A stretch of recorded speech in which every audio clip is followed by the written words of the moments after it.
Congratulations on this film. What a wonderfully romantic movie this is, and even though it's kind of kind of a dark subject, it's really an uplifting film. Was it that way on the All script, there? June? You mean when I read it? Yeah. Oh yeah. I mean, I read it and I was like, this is the ultimate love story.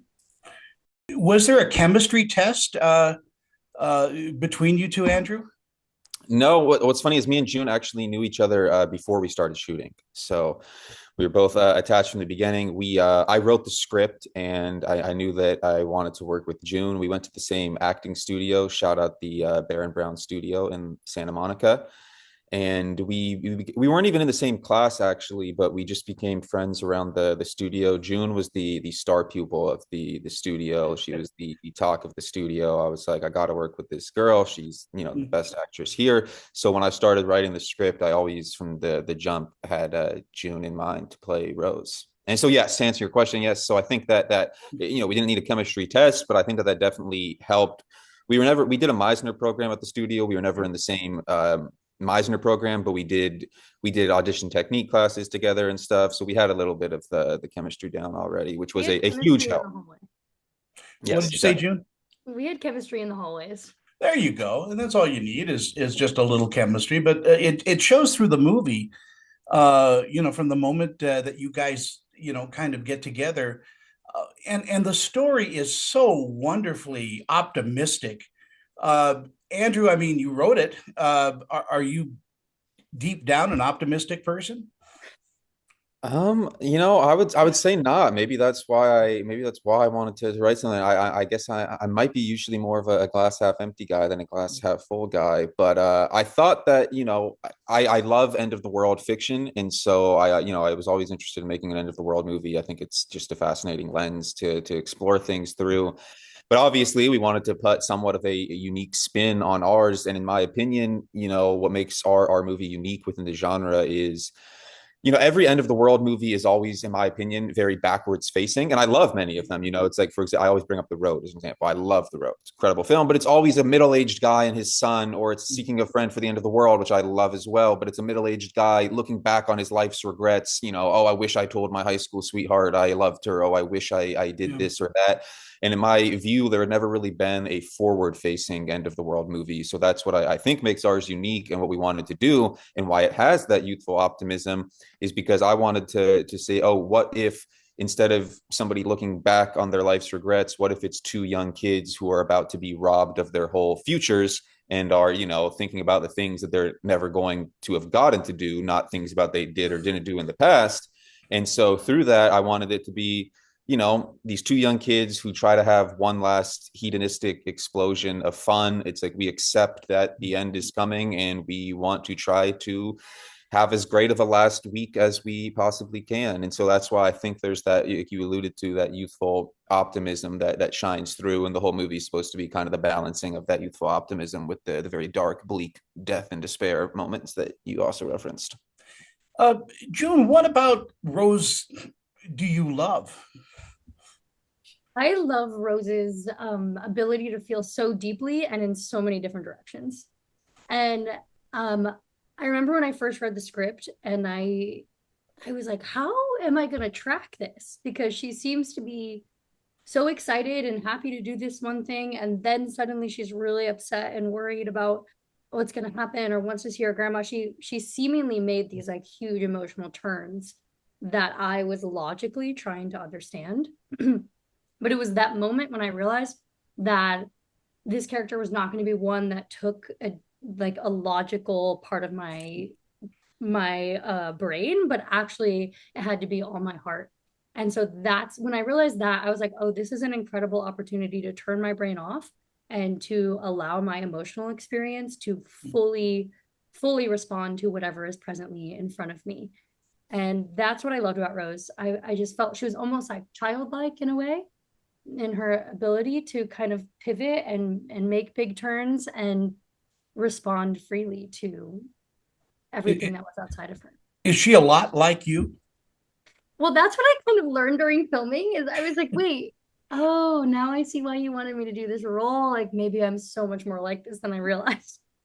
So I do think I also contain a pretty vast emotional experience.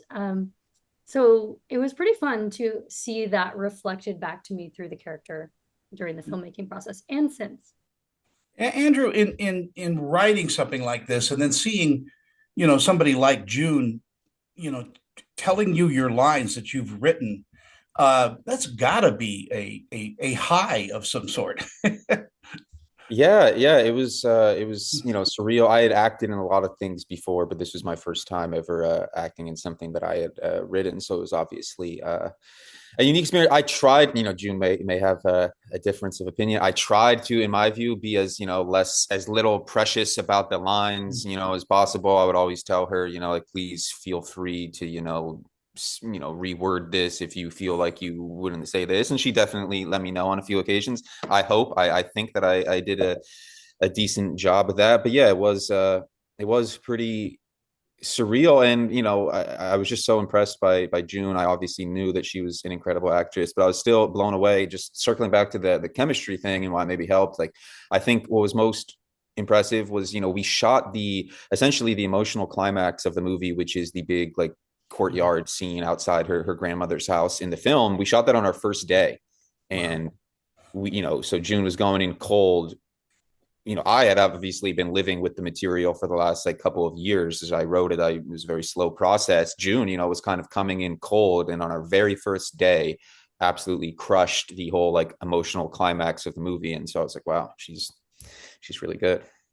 Yeah, June, I'll tell you something. You are the girl next door. I mean, you are just everybody is going to fall in love with you because of this character, but that's no small task.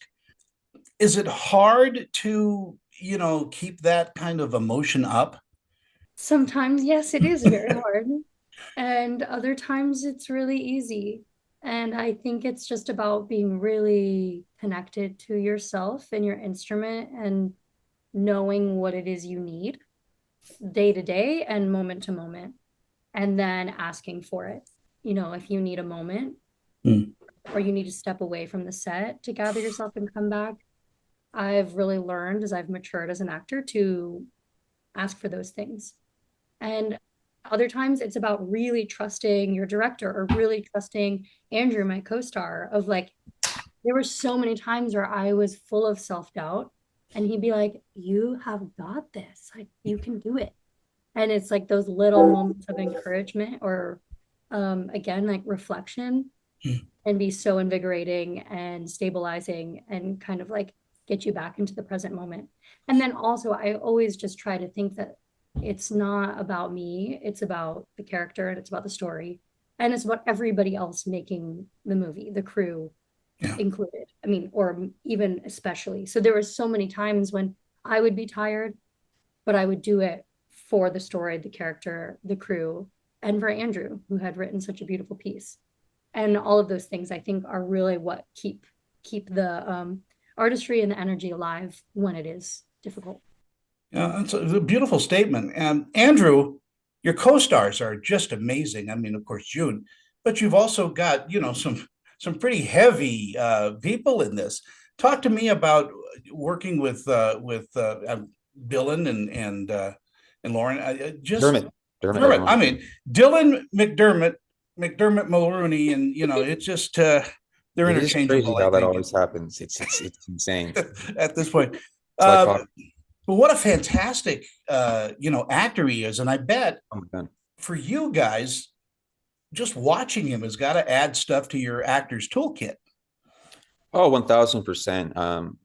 It's both him and Lauren are incredible. And 1000%, it's like, in June, I'm sure has experienced this as well. I've experienced it too, with just like when you're in an acting class with somebody who then, starts to have like a lot of success. It's like those people never get to where they are by accident. It's like it's not like they just stumble into it. Like their preparation is always unbelievable. I remember Lauren showed up, for her part, and obviously, I think they're very, very central parts of the film, but they're not huge, starring roles. And Lauren showed up for her supporting supporting role with, what seemed like 8 pages of handwritten notes on the script, and the just the preparation that those kind of people do, it really does, inspire you as an actor, and it reminds you like, oh yes, like this is what it takes to work at the highest level.